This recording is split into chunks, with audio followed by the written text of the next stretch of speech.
আসসালামু আলাইকুম। দেশ এবং দেশের বাইরে থেকে যারা আমার ভিডিওটা দেখছেন, আশা করি সবাই ভালো আছেন, সুস্থ আছেন। তো বন্ধুরা, আমি শুরুতেই বলবো,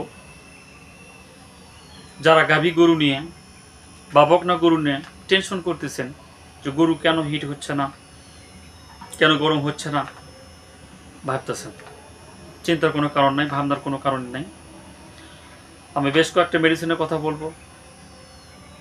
এই মেডিসিনগুলো আপনি যদি ফলো করে আপনার গরুকে, যদি আপনি নিজেই গরুকে পোষ করেন, ইনজেকশন করেন বা নিজে ট্রিটমেন্ট করতে চান বাড়ির গরুকে, তাহলে আমার কথাগুলো সুন্দরভাবে আপনি শুনবেন, অবশ্যই আপনার কাজে লাগবে।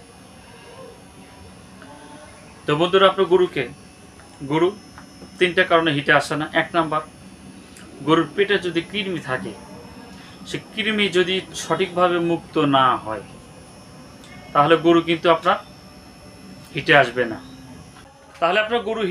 নাম্বার এক। নাম্বার দুই নাম্বারে যদিও হিটে আসে, গরুর পেটে কৃমি থাকাকালীন যদিও হিটে আসে, গরুটা কিন্তু কনসেপ্ট করবে না, বারবার কি করবে, রিপিট ব্রিডিং হবে। অর্থাৎ গরুটা 21 থেকে 22 দিনের ভিতরে গরুটা আবার হিট হবে।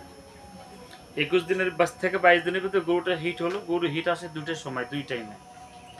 এক হিট আসে হলো ফজরে, সকালে, আর আরেকটা হিট আসে হলো রাত্রে। এই দুইটা টাইমে গরু হিটে আসে। গরু হিট আসলে আপনি প্রজনন করলেন অথবা সার দিয়ে পাল দিলেন, দেওয়ার পরে সে গরু যদি কনসেপ্ট না করে, 21 থেকে 22 দিন পরে গরুটা আবার ভেঙে উঠবে। নাম্বার এক। নাম্বার দুই, কৃমির কারণে গরু হিট সহজে আসে না। দুই নম্বরে কোনো গাভী অনেক সময় আপনি বাচ্চা দিয়েছে, সে বাছুরটা আপনি হয়তো টানা হেঁচড়া করে বের করছেন, ফুলটা ঠিক মতো পরে নেন, বা ভেতরে হাত দিয়ে, জরায়ের ভিতরে হাত দিয়ে, ইউটেরাসের মুখ হয়তো অনেক সময় খোলে না, সেক্ষেত্রে আপনি ভিতরে হাত দিয়েছেন, দেওয়ার পরে কি করছেন, ফুলটা হাত দিয়ে নিজে এভাবে বটাগুলো আপনি এড়ে দিয়েছেন, এড়ে দিয়ে ফুলটা ফালাই দিয়েছেন। সেই ক্ষেত্রে অনেক সময় কিন্তু গরু হিটে আসে দেরিতে, এবং পূর্ণ ফুলগুলো পুরোপুরি বাইরে বের হয় না, বা ভিতরে অনেক সময় 2-4টা ময়লা ইনফেকশন থেকে যায়। সেগুলো যদি ক্লিয়ার না হয়, সেক্ষেত্রে গরু কিন্তু আপনার হিটে আসবে দেরিতে এবং হিট সহজে নিবে না। নাম্বার দুই। নাম্বার তিন নাম্বারে, যদি আপনার গরুর শরীরে, গরু যত মোটাই থাক, যদি মিনারেলের ঘাটতি থাকে, যদি গরুর পাউডার অথবা মিনারেলের ঘাটতি থাকে, আয়রন মিনারেলের ঘাটতি যদি থাকে, তাহলে কিন্তু মাল্টিভিটামিন, মিনারেল এগুলো ঘাটতি যদি থাকে তাহলে আপনার গরু কিন্তু সহজে হিট আসবে না। কিলের কথা, সহজে হিট আসবে না।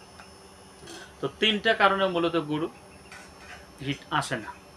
আমার জানা মতে, যেটা আমি জানি, আমি আপনাকে সেটাই বললাম। তো এই গরু হিট নিয়ে আসতে আপনি এখন কি করবেন, চিন্তা ভাবনা করতেছেন যে গরু হিট আসতেছে না, কি করব।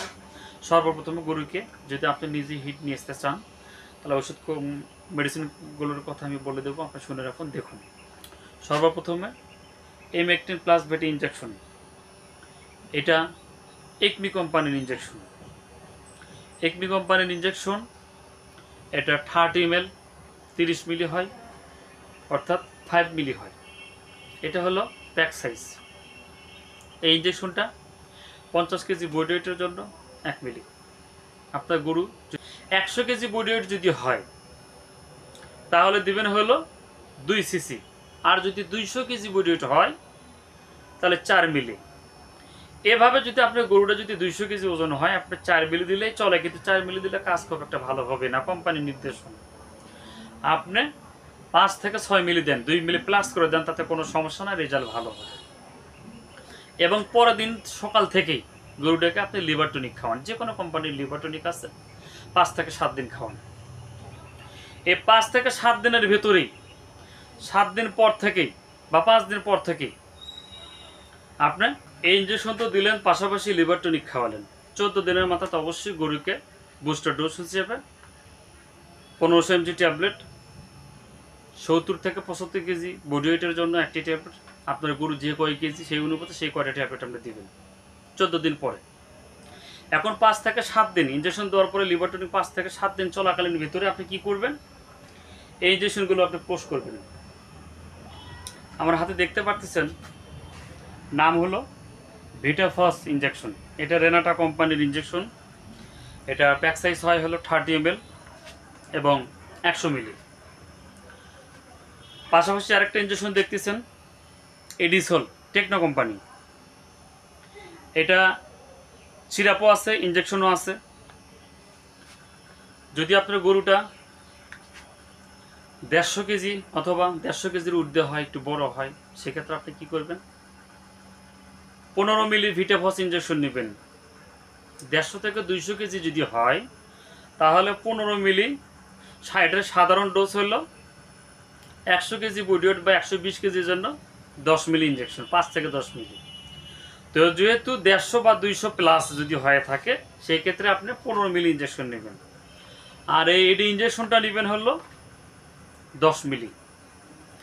10 মিলি এটি নেবেন, নিয়ে রানের এই পাশে দিবেন 15 মিলি, এটা রানের এই পাশে দিবেন হলো এডি ইনজেকশন।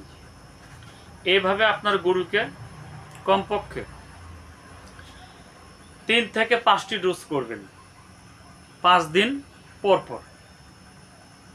3 থেকে 5টি ডোজ করবেন, তাহলে 5 5 25। 5 দিন যদি আপনি ডোজ করেন তাহলে ইনজেকশন যাচ্ছে হলো 10টা। এই 10টা ইনজেকশন করলেই অটোমেটিক আপনার গরু আশা করা যায় হিট হয়ে যাবে। বন্ধুরা, হিট হয়ে যাবে। আপনি সার দিয়ে প্রজনন করেন অথবা এআই কর্মীদের প্রজনন করেন, যেটা আপনার ভালো লাগে আপনি সেটাতে প্রজনন করাতে পারবেন। তো নামটা অবশ্যই মনে রাখবেন, ভিটাফস ইনজেকশন।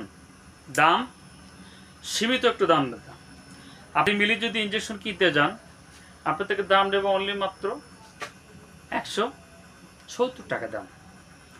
আর এই এডিসল ইনজেকশন যদি আপনি কিনতে যান, যদি 100 মিলি আপনি কিনতে যান, তাহলে আপনার থেকে দাম নেবে প্রায় 1000-এর উপরে। আর যদি 30 ml কেনেন, 30 ml যদি আপনি কেনেন, তাহলে দেখা গেল আপনার কত হবে, 3 থেকে 400 টাকার মতো পড়বে। তো যাই হোক বন্ধুরা, এই ছিল আজকের ভিডিও। ভিডিওটা দেখে যদি আপনি উপকৃত হন এবং সবার আগে ভিডিও পেতে এক্ষুনি ভিডিওতে একটা লাইক দিন এবং সাবস্ক্রাইব করে রাখুন। ভিডিও কখনো টানে টানে দেখবেন না। যদি ভিডিও টানে দেখেন কোনো কিছু বুঝতে পারবেন না, কোন জায়গায় কি বললাম কিচ্ছু বুঝতে পারবেন না। তো ভিডিওটা যদি ভালো লেগে থাকে, অবশ্যই যদি আপনি উপকৃত হন, অবশ্যই কমেন্ট বক্সে কমেন্ট করবেন। এবং এছাড়া যদি কোনো রোগ ডিজিজ নিয়ে, কোনো মেডিসিন নিয়ে কোনো আলোচনা করতে মন চায় বা জানতে ইচ্ছে হয়, অবশ্যই আমার হোয়াটসঅ্যাপ নাম্বার দেওয়া থাকবে। অবশ্যই আমাকে ফোন দেবেন। আপনি বিনা কারণে কখনো ফোন দিবেন না, অযথা কোনো সময় কাটাবেন না। তো বন্ধুরা, সবাই ভালো থাকুন, সুস্থ থাকুন, এই প্রত্যাশায় আজকের মতো বিদায় নিচ্ছি। দেখা হবে পরবর্তী কোনো ভিডিওতে। তো বন্ধুরা, সবাই ভালো থাকুন।